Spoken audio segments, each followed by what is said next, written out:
Welcome back to Triple Threat Podcast. My name is William and 3 hours ago we had the NBA All-Star teams were announced, and we got our there's some questionable picks in my opinion, but obviously most of them are well deserved. All of them, I think, are deserving. There's way too many good players in the NBA, and just limiting it to 24 spots is pretty cruel in terms of people's legacy, because All-Star appearances really matter.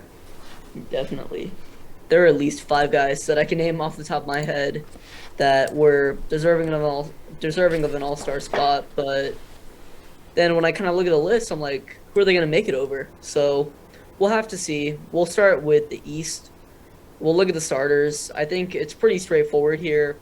Giannis, DeRozan, Levine, or Kevin Durant, Joel, Trey. You could make an argument for Levine above DeRozan. Personally, I like DeRozan more. I think he's had a better season so far. And he's played more. Yeah. So I don't think I would change the starters. Anything that you'd change? From the starters, well, I'd change Wiggins. Wiggins has had from the East. From the East. No, I think Joel obviously is probably MVP front runner. You can't argue with Giannis. Jokic, man. Jokic. Oh, I think Embiid's got front runner right now.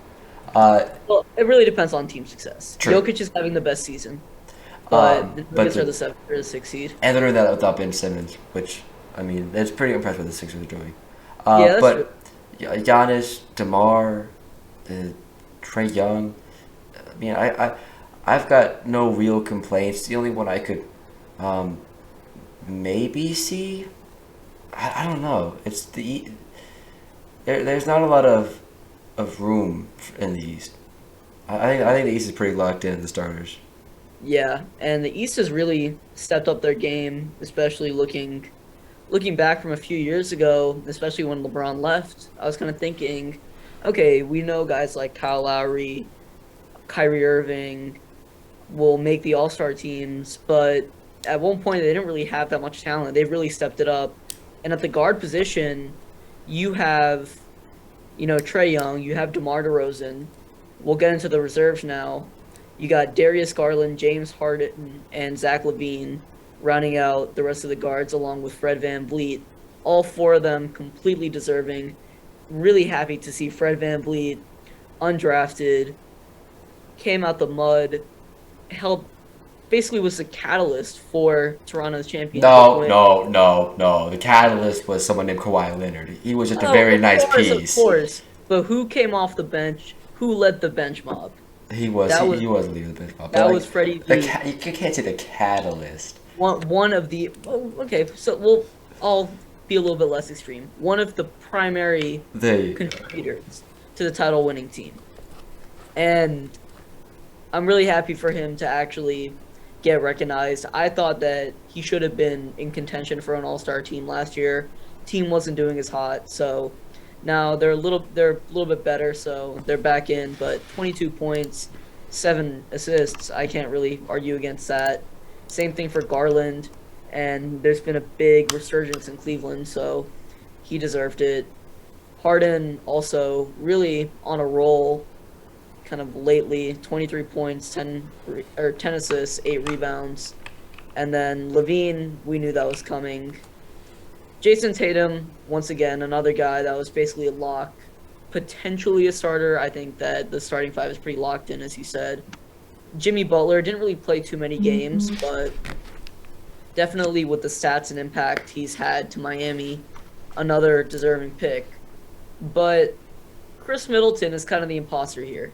Yeah. And I know you'll talk. I'll give you a chance to talk about him, but for me, because Chris Middleton's considered a front court player, so you have Domantas Sabonis putting up another monster year, basically making Indiana somewhat relevant.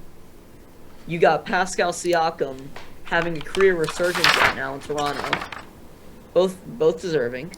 Then you got Bam Adebayo. He has not played too many games. He's played 6 less than Jimmy Butler.